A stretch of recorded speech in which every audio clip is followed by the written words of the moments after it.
కథలెన్నో చెప్పారు, కవితల్ని రాశారు, కాలాలు దాటారు, యుద్ధాలు చేశారు. ప్రేమలో తప్పు లేదు, ప్రేమలో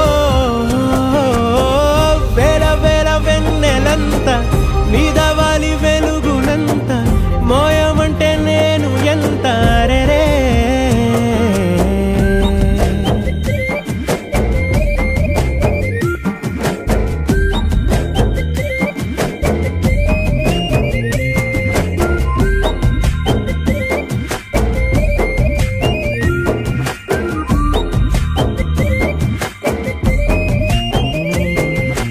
ఆకాశం తాకాలి అని ఉందా, నాతో రా చూపిస్తా